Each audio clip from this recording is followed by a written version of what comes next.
예수께서 한 곳에서 기도하시고 마치심에 제자 중 하나가 여짜오되 주여, 요한이 자기 제자들에게 기도를 가르친 것과 같이 우리에게도 가르쳐 주옵소서. 너희는 기도할 때 이렇게 하라. 아버지여, 이름이 거룩히 여김을 받으시오며 나라가 임하시오며 우리에게 날마다 일용할 양식을 주시옵고 우리가 우리에게 죄 지은 모든 사람을 용서하오니 우리 죄도 사하여 주시옵고 우리를 시험에 들게 하지 마시옵소서 하라. 너희 중에 누가 벗이 있는데 밤중에 그에게 가서 말하기를 벗이여 떡 3덩이를 내게 구워달라. 내 벗이 여행 중에 내게 왔으나 내가 먹일 것이 없노라 하면 그가 안에서 대답하여 이르되 나를 괴롭게 하지 말라. 문이 이미 닫혔고 아이들이 나와 함께 침실에 누웠으니 일어나 내게 줄 수가 없노라 하겠느냐. 내가 너희에게 말하노니 비록 벗됨으로 인하여서는 일어나서 주지 아니할지라도 그 간청함을 인하여 일어나 그 요구대로 주리라. 내가 또 너희에게 이르노니 구하라. 그러면 너희에게 주실 것이요. 찾으라. 그러면 찾아낼 것이요. 문을 두드리라. 그러면 너희에게 열릴 것이니 구하는 이마다 받을 것이요. 찾는 이는 찾아낼 것이요. 두드리는 이에게는 열릴 것이니라. 너희 중에 아버지 된 자로서 누가 아들이 생선을 달라 하는데 생선 대신에 뱀을 주며 알을 달라 하는데 전갈을 주겠느냐. 너희가 악할지라도 좋은 것을 자식에게 줄 줄 알거든 하물며 너희 하늘 아버지께서 구하는 자에게 성령을 주시지 않겠느냐. 기도하겠습니다. 하나님, 오늘 이 아침에 정말 우리의 모든 피곤함을 하나님께서 또 무릅쓰고 이 자리에 나와 기도하라고 하시는 그 하나님의 음성을 듣고 오늘도 우리가 이 자리에 나와 기도하기 위해 왔습니다. 하나님, 우리가 무엇을 위해 기도해야 될 것입니까?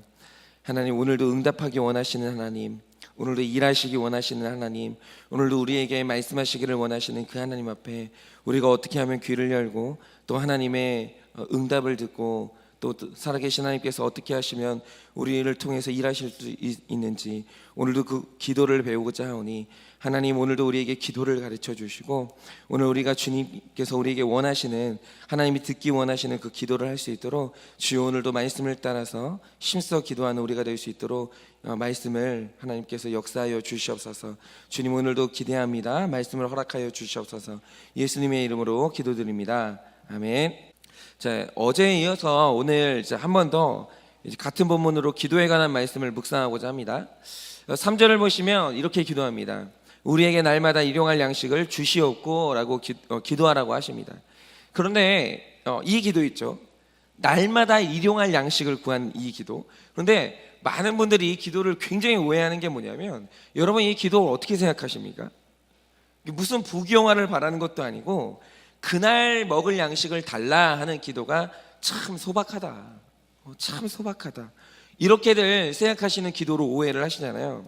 그런데 바로 이게 현대를 사는 우리가 이 시대 사람들의 눈으로 성경을 읽지 않을 때 일어나는 심각한 오류가 뭐냐면 딱 이거예요. 여러분 생각을 해보세요. 지금 이 시대를 사는 한국인들에게 이 식량이 어떤 의미입니까? 여러분 진짜 우리가 일용할 양식에 목을 맵니까? 그게 우리 상황입니까? 절대로 아니죠. 여러분 우리가 요즘 가정을 가보면요, 제가 놀라는 게 뭐냐면 냉장고가 한 대만 있는 집이 없어요. 그리고 냉장고가 한 대만 있어도 작은 용량의 냉장고를 가진 집은 이제 없습니다. 냉장고가 다들 어마어마하게 커요.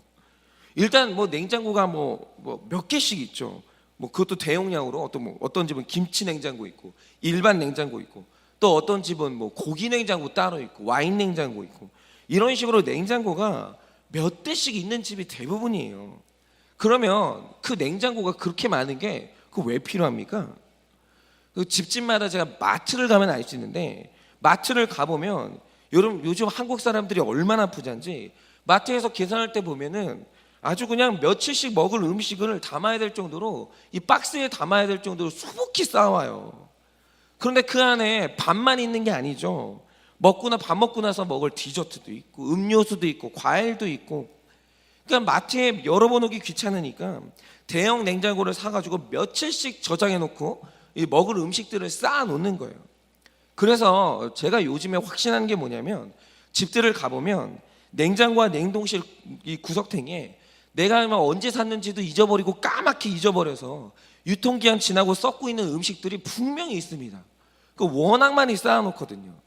그러니까 2020년에 한국인들은 일용할 양식이 아니고요, 치룡할 양식들이 다 저장이 돼 있어요. 뭐 굉장히 많이 저장돼 있습니다. 그런데 이런 눈으로 이 기도를 읽으면 이 기도가 소박해 보이죠. 우리는 며칠씩 먹을 음식 쌓아놓고 사는데, 아니 일용할 음식, 그날 먹을 음식을 구하니까 이거 뭐 별것 아닌 기도로 보이는 거예요. 그런데 우리가 성경을 읽을 때 반드시 이 시대를 알고 읽어야 제대로 된 해석을 할 수 있거든요. 제가 이 누가복음 이제 큐티를 하면서 말씀드렸지만, 여러분 이 시대 이스라엘, 예수님이 이 말씀을 강해하시던 시대의 이스라엘은 내가 하루 이제 돈을 벌잖아요. 그러면 내 하루치 돈을 뜯어가는 세력이 한두 개가 아니었어요. 나를 식민 통치하는 로마, 세리, 군인, 종교인 등등 자기 먹을 것을 이모저모로 뜯어가는 사람들 때문에 이 당시 서민의 삶이라는 것은 돈을 벌면 여기저기서 다 뜯어가고 내가 먹을 게 없었어요. 내가 먹을 게 없었다는 거예요. 그래서 예수님이 이 시대에 나타난 이유가 뭐냐면, 하나님이 애굽의 통치 아래 있던 이스라엘 백성에게 430년 만에 나타나셨던 이유와 똑같아요. 뭡니까?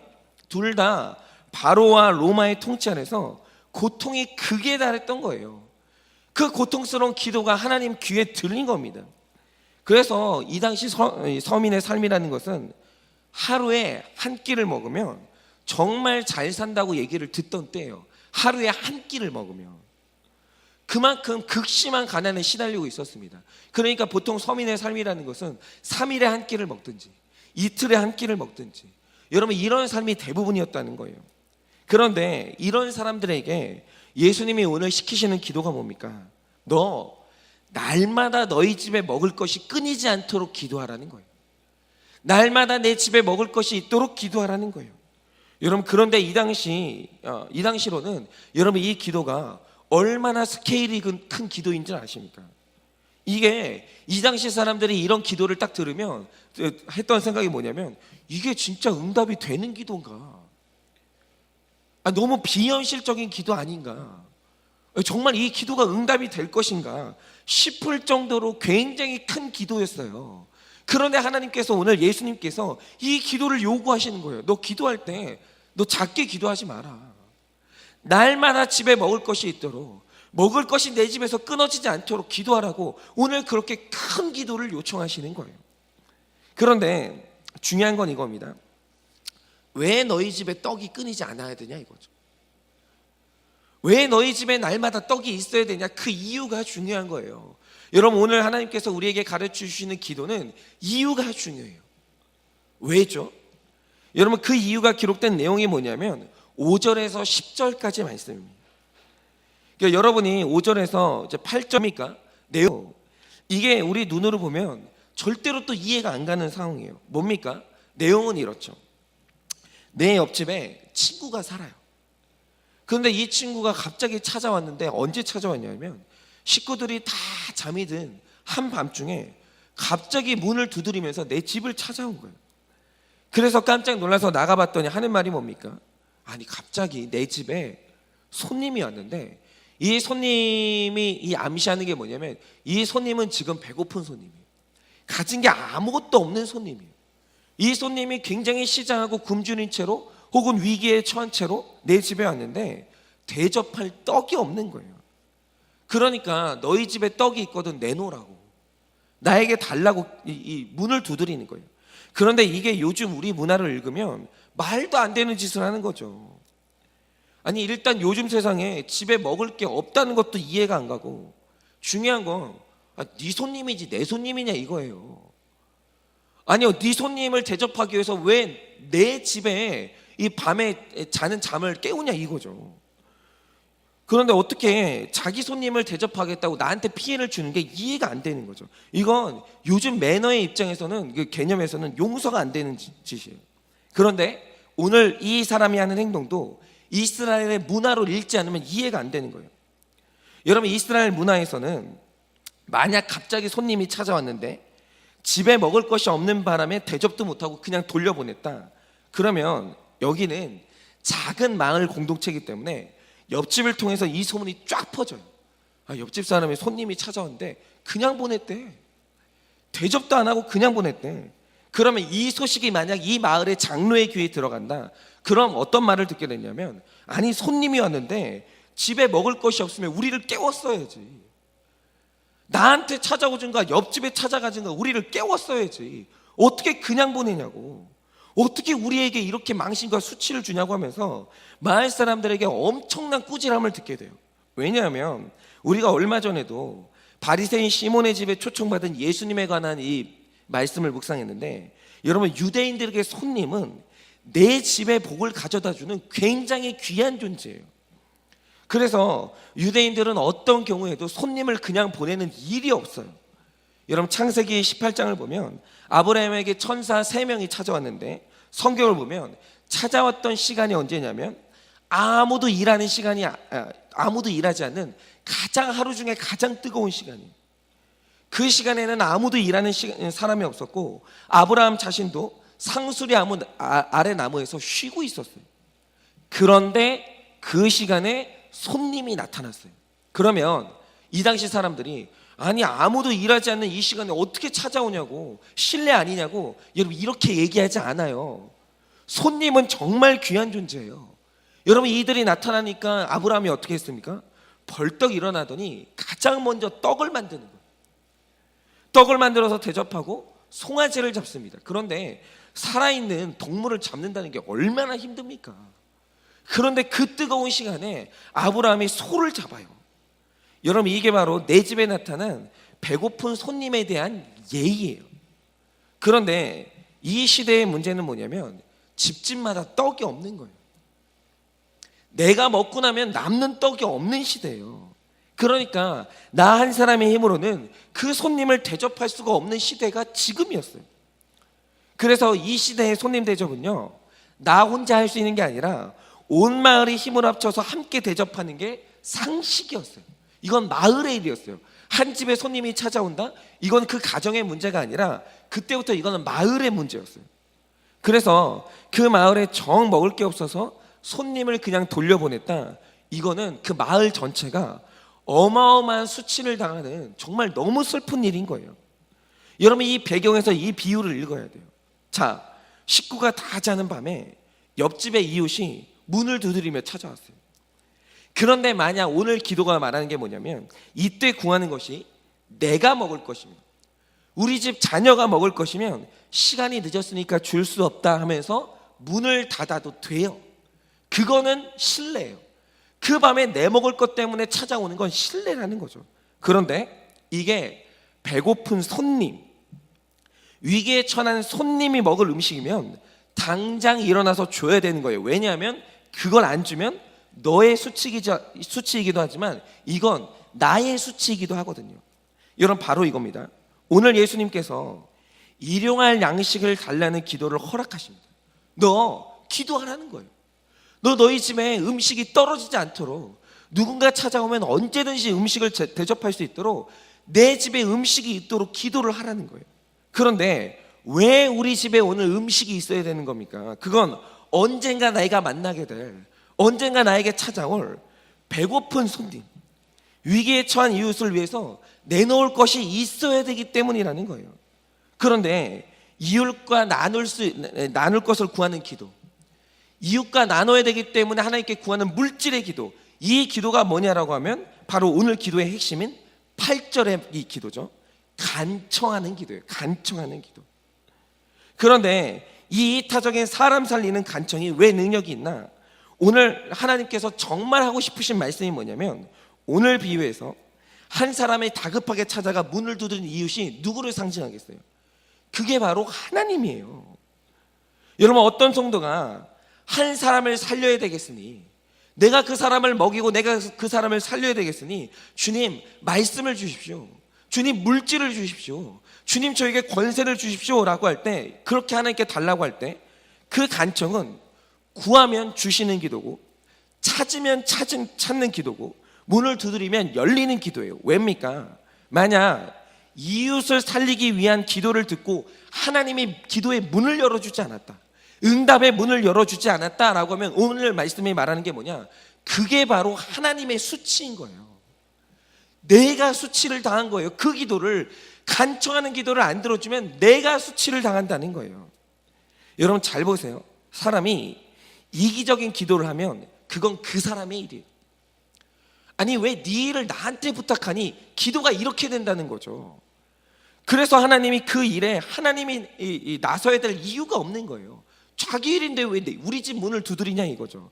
그런데 오늘 비유에서도 만약 떡을 달라는 요청이 나 먹을 떡이었으면 거절당했을 거라는 거예요. 그런데 만약 그가 구하는 떡이 위기에 처한 이웃을 먹일 떡이다, 한 사람의 구원을 위한 간청이다, 그러면 그때부터 그 기도는 기도하는 사람의 일이 아니라 하나님의 사역으로 전환이 되는 거예요. 오히려 하나님께서 혼을 내시는 거예요. 아니 그럼 내 집 문을 두드렸어야지, 나에게 달라고 했어야지, 왜 입을 닫고 기도를 안 하냐고. 그거는 하나님의 수치가 되고 하나님의 일이 되는 거예요. 그래서 그 기도가 응답되지 않다, 간청하는 기도가 응답되지 않으면 그건 그 다음부터는 하나님의 수치가 되는 거예요. 그건 일어날 수가 없는 일이라는 거죠. 제가 예전에 모셨던 목사님이 계시는데 이분에게 제가 너무 감사한 게 많고 존경을 해서 매년 스승의 날이 되면 이 꽃을 보내는 분이에요. 왜냐하면 그분이 제 인생의 첫 부목사의 길을 열어주셨고 제가 이제 그분에게 주례를 받아서 결혼했기 때문에 제가 이제 이분의 은혜를 잊을 수가 없는 거예요. 그런데 이분에게는 아주 특별한 이제 스토리 하나가 있어요. 그게 뭐냐면 이분이 이제 부목사였던 시절에 굉장히 유명한 교회에서 이제 사역을 하셨었는데 어느 날 몸에 이상한 증상이 오면서 쓰러지신 거예요. 그래서 응급실에 갔더니 이 천천병력 같은 선고를 받았는데 급성 폐혈증이 왔다는 거예요. 그런데 여러분 너무 잘 아시겠지만 여러분 급성 폐혈증이 정말 무서운 거거든요. 우리가 잘 아는 황수관 박사님도 그렇게 건강하던 분인데 그 병원에 갔다가 이제 바이러스가 침투해가지고 급성 폐혈증으로 이틀 만에 돌아가셨어요. 이틀 만에. 급성 폐혈증 굉장히 무섭습니다.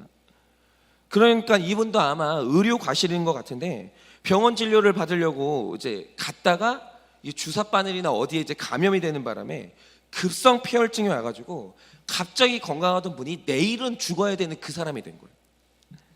그래서 제가 알기로도 그때 의사가 가족들에게 말하기를 이분이 지금 살아날 확률이 10%도 안 된다라고 제가 그렇게 들었던 것 같아요.